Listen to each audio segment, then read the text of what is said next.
My name's Todd Mans with the Blue Cell.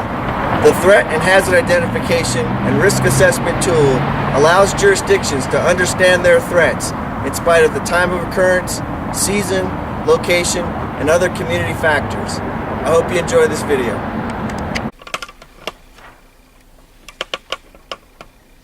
THIRA is a common risk assessment process that we're now moving towards from a federal and state perspective. The feds have been talking about it for some time. They've been sharing that information with states. It gives us a standardization for how we're going to approach these specific topics. There have been a lot of different ways that this has been thought about and dealt with in the past. This particular process does not necessarily negate that, but we're going to try to really get to a point where we have a common approach to it so that we can get common positive information back to make better decisions. Whole community, you see that highlighted. Whole community certainly is a key topic and kind of buzzword in the FEMA Homeland Security community. Now, it encompasses all the things that you see on the right. Individuals, families, businesses, faith-based organizations, nonprofit groups. The idea here is we put a lot of effort into things like the Ready.gov program, right? And other grants that are out there.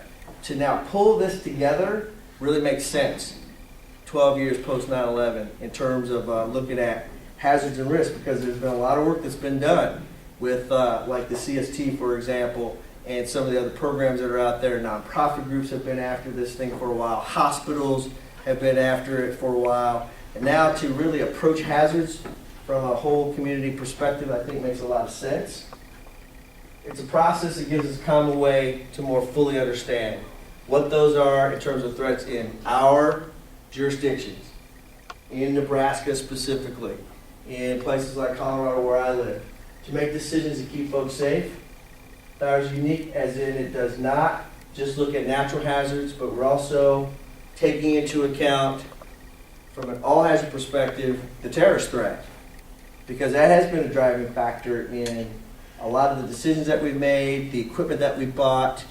When we look at being ready, truly being ready, if we're ready for certain events, it helps us with other events. If we ultimately have that ability to, let's say, address a significant WMD challenge, it's going to help us in hazmat and other ways that we approach other things that are out there as threats. The 4 steps of THIRA. Step 1 is to identify the threats and hazards of concern. So when we look at identifying emergency situations that can happen in our community, it's really helpful that the community members or the folks in emergency management and the professionals that are responders are the ones who are formulating that decision about what that local threat is.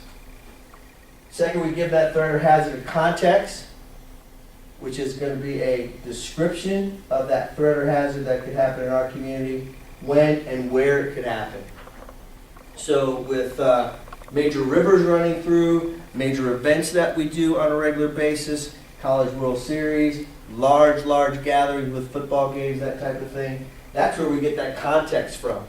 And that's why that's important, that it's a factor or one of the steps with THIRA.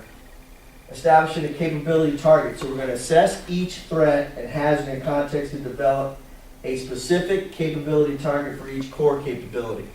So understanding core capabilities as it relates to the national preparedness goal, it really is a list of things that we should be able to do and address. Having those somewhat standardized helps us in an equal playing field as we look at threats in comparison to other communities. But in reality, core capability is about being able to say, we can do emergency notification. That would be one of those core capabilities that would transcend many different hazards. So working toward that goal, to be able to do that, one of several core capabilities that are out there newly defined, that's the way to kind of approach the establishment of our capability targets. And then lastly, assessing each threat and hazard. Wait a minute. Applying the results for each core capability that estimate the resources required to achieve that capability. So that last step when we say applying the results is looking at what we already have in terms of resources, then making decisions about the resources that we need to go back to step 3 and say, hey, to get to this point, this is what we would need in terms of training, personnel, equipment, to build teams, to build infrastructure that can help and support getting after those target capabilities.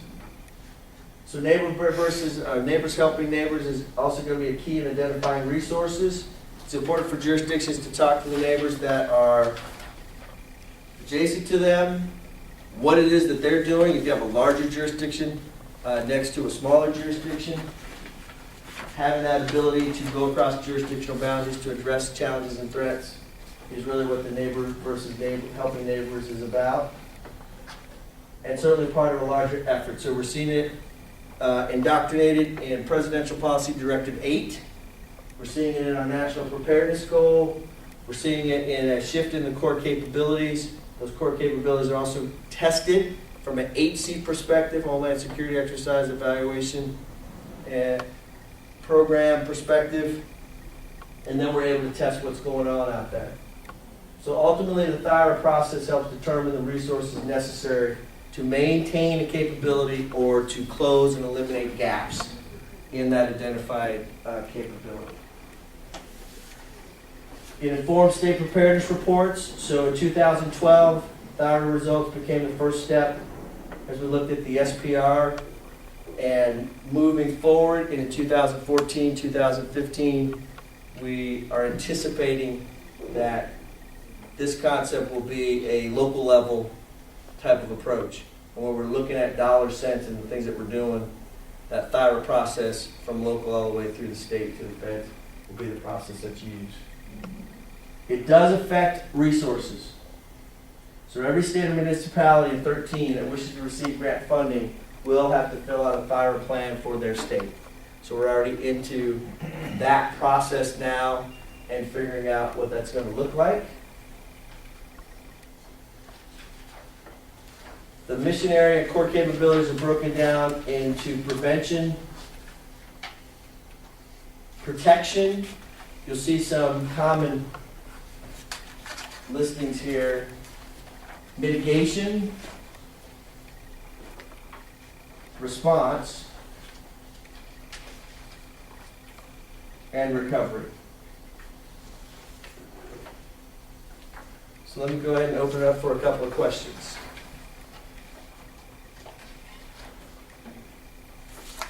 Any questions? It was that compelling.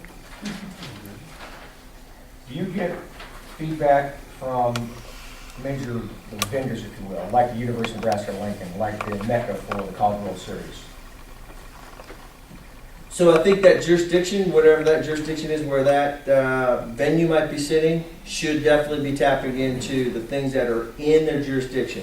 So I think a jurisdiction approach is probably the smartest way to begin, but it would be, let's say, up to Lincoln, the city of Lincoln, to have that conversation.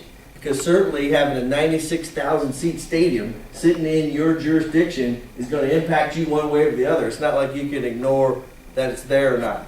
So if it's truly threat-based and then jurisdictionally based, that's the way I think to get that data back. And that kind of makes the most sense.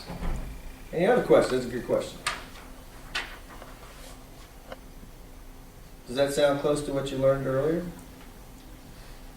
And now we're at 4 steps instead of 5. So that's an update just since I think you guys went through the training. All right, that's it on THIRA.